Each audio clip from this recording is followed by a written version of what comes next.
حضرت امام بری سرکار رحمۃ اللہ علیہ کا نام مبارک ہے شاہ عبد اللطیف قادری، اور آپ کی شہرت ہے حضرت امام بری سرکار سے۔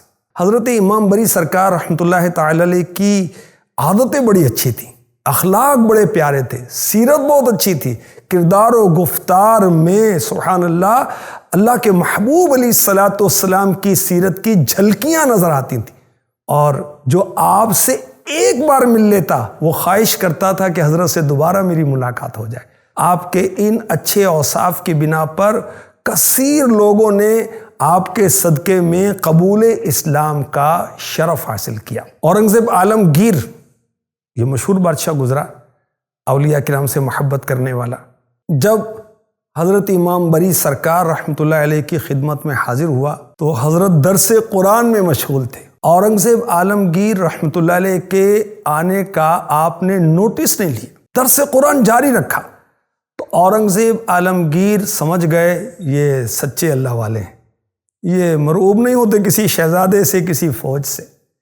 اب حضرت امام بری سرکار رحمۃ اللہ علیہ نے اورنگزیب عالمگیر کی دلی کیفیت جان لی، اور اورنگزیب عالمگیر کو دیکھ کر کہا الا ان اولیاء اللہ لا خوف علیہم ولا هم يحزنون، سن لو بے شک اللہ کے ولیوں پر نہ کچھ خوف ہے نہ کچھ غم۔ حضرت امام بری سرکار رحمۃ اللہ علیہ نے قرآن پاک کی تلاوت کی اور درس و تدریس میں مشغول ہو گئے۔ اورنگزیب عالمگیر کچھ دیر تک آپ کو دیکھتا رہا، پھر اس نے قرآن پاک کی تلاوت پڑھی۔ خود دیکھیں جی، یہ شہزادے اور بادشاہ بھی قرآن پاک کی تلاوتیں کرتے تھے۔ اطیعوا اللہ و اطیعوا الرسول و اولی الامر منکم، اعلیٰ حضرت نے ترجمہ کیا حکم مانو رسول کا اور ان کا جو تم میں حکومت والے ہیں، یعنی گویا وہ کہنا چاہ رہے تھے کہ میں حکومت والا ہوں، میری بات سنو، میری اطاعت کرو۔ حضرت امام بری سرکار رحمۃ اللہ تعالی علیہ نے اورنگزیب عالمگیر کی بات سنی، اس وقت آپ شہزادے تھے، تو کہا میں اللہ پاک اور اس کے رسول کی فرما برداری میں ایسا گم ہوں کہ مجھے امیر کی پرواہ نہیں۔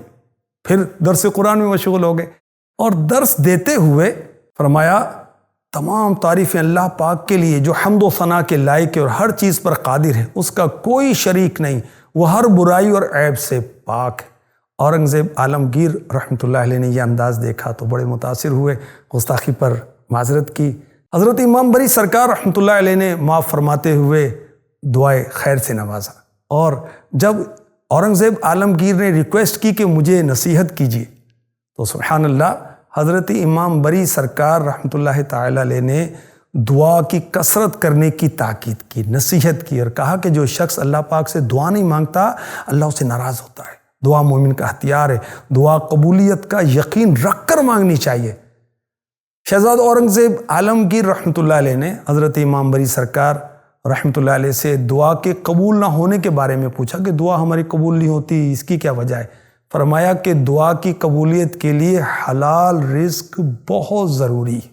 فرمایا کہ دعا کی قبولیت کے لیے ایک شرط یہ بھی ہے کہ انسان ہر وقت اپنے گناہوں کا اعتراف کرتا رہے، اپنی غلطیوں پر اللہ سے معافی مانگتا رہے، آئندہ کے لیے گناہوں سے بچنے کی کوشش کرتا رہے۔ اس طرح انسان کی دعا قبول بھی ہوگی اور وہ گناہوں سے بھی بچا رہے گا۔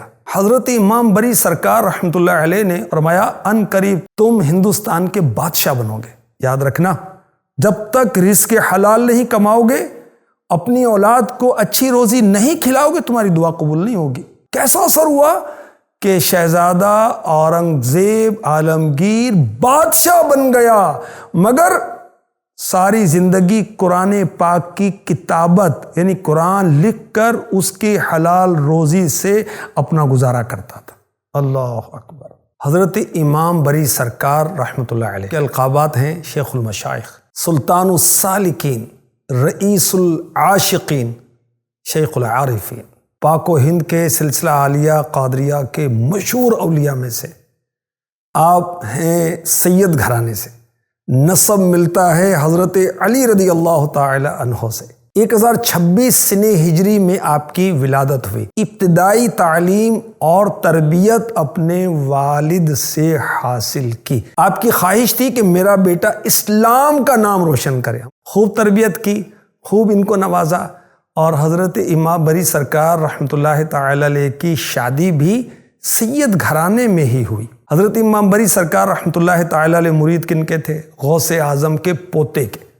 ان کا نام مبارک ہے جمال اللہ حیات المعروف بالا پیر رحمۃ اللہ علیہ۔ 1171 سن ہجری میں آپ نے 91 برس کی عمر پا کر دنیا سے پردہ فرمایا، اور ہزاروں لوگ آپ پہ مزار پر انوار پر حاضر ہو کر ایصال ثواب کے نذرانے پیش کرتے۔